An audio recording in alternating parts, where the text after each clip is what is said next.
Hello and welcome to the Daily Franchise Show. This is Joel Libava, and today I wanted to talk about. Hold on, please. Hello, this is the Daily Franchise Show. Joel speaking. Yep. Hold on. Yep. You want to know how? Oh, okay. So you want to know why cell phone companies like Verizon and Apple, why they don't franchise their stores? Okay, well that's a real good question. If you tune in to the Daily Franchise Show, www.thedailyfranchiseshow.com, you will see your answer on Monday. Okay, well yeah, gotta go. Yep, okay, bye. You know what? I'm available 23 and a half hours a day to answer your questions. All right, so the gentleman that called, I think the caller ID on that one, wanted to know about companies like Verizon.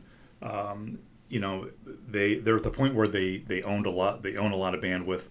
They have stores everywhere. They're a huge publicly traded company. So why doesn't a company like Verizon franchise their stores? Well, excuse me. Because they don't have to. Think about it.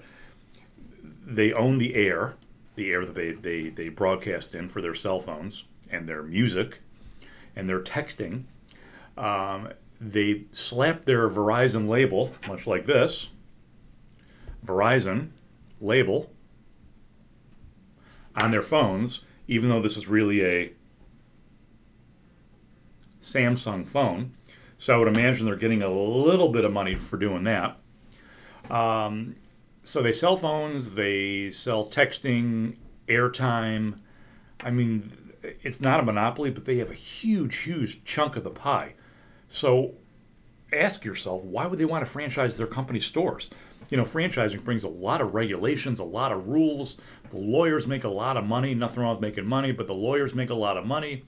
You know, there are some states called registration states where it's a long, tedious process to register as a franchise.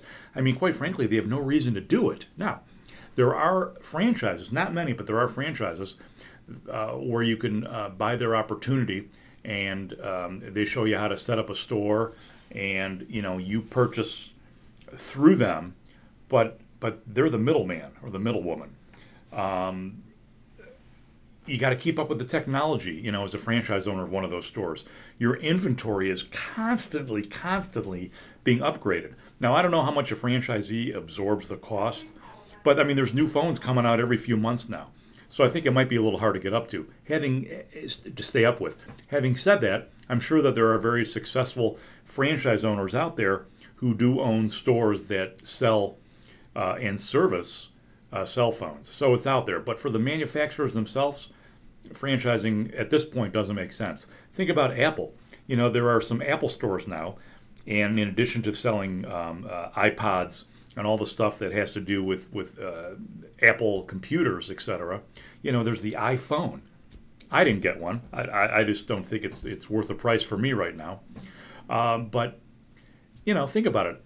Steve Jobs doesn't need to franchise his concept. No offense, but it is a franchise.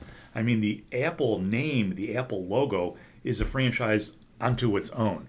So no reason to franchise Apple stores at this time. Once again, the technology and the regulations, just kind of too expensive. Now, having said that, 6 months from now, who knows? Maybe there's going to be Apple stores they're going to be available for franchising, but I just don't see it. The point of this today's show is that not everything is franchisable. Just because a company like Verizon has a huge footprint in the industry doesn't mean they need to franchise their stores or want to franchise their stores.